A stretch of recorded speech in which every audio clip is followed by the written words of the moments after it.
Assalamualaikum warahmatullahi wabarakatuh. Halo semuanya, welcome back to my YouTube channel. Pada video kali ini, saya akan membahas sebuah studi kasus tentang penggunaan bahasa Indonesia di sekolah di daerah terpencil. Kita juga akan menjawab dua pertanyaan terkait bahasa Indonesia dalam pendidikan, serta bagaimana cara meningkatkan penggunaannya tanpa mengesampingkan bahasa daerah. Oke, jadi ini studi kasusnya. Yang pertama, mari kita bahas fungsi bahasa Indonesia dalam konteks pendidikan, khususnya dalam kasus ini. Bahasa Indonesia memiliki beberapa fungsi utama dalam dunia pendidikan. Yang pertama, sebagai alat komunikasi dan pemersatu. Bahasa Indonesia digunakan sebagai bahasa pengantar dalam pembelajaran untuk memastikan semua siswa dari berbagai latar belakang dapat memahami materi dengan baik. Yang kedua, sebagai sarana pemerataan pendidikan. Dengan menggunakan bahasa Indonesia, siswa dari daerah terpencil memiliki akses yang sama terhadap ilmu pengetahuan karena pembelajaran umumnya disusun dalam bahasa Indonesia. Selanjutnya, yang ketiga, sebagai bahasa resmi dalam sistem pendidikan. Bahasa Indonesia digunakan dalam ujian, buku pelajaran, dan berbagai administrasi sekolah.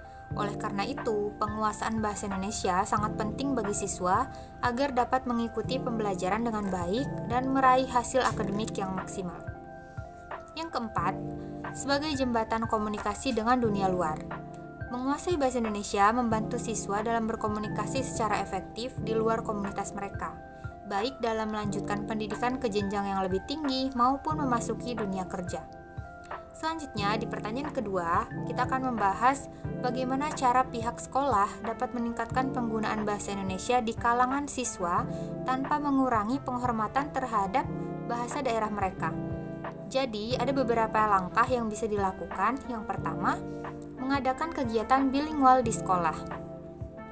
Sekolah bisa menerapkan sistem pembelajaran bilingual di mana bahasa Indonesia digunakan dalam kegiatan akademik, dan sementara bahasa daerah tetap digunakan dalam kegiatan budaya ataupun ekstrakurikuler.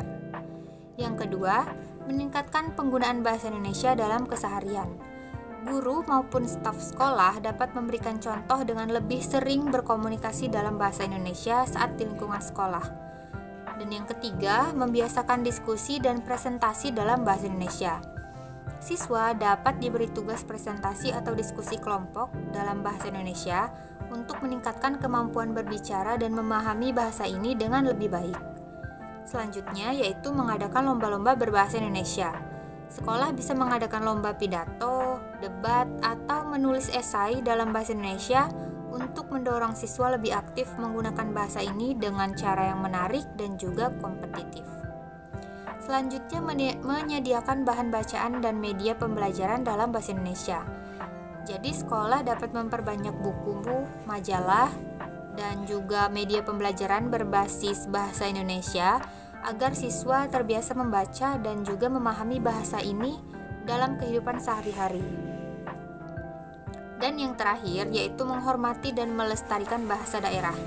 Penting untuk kita tetap memberikan ruang bagi bahasa daerah dalam kegiatan budaya sekolah seperti seni, tradisional, ataupun pelajaran muatan lokal agar siswa tetap bangga dengan warisan budaya mereka. Oke guys, jadi itulah jawaban dari dua pertanyaan yang berkaitan dengan studi kasus ini. Dengan langkah-langkah yang tepat, kita bisa meningkatkan penggunaan bahasa Indonesia tanpa menghilangkan bahasa daerah yang juga merupakan bagian penting dari identitas bangsa. Thank you for watching. Jangan lupa like, komen, dan subscribe agar tidak ketinggalan video menarik lainnya. Sampai jumpa.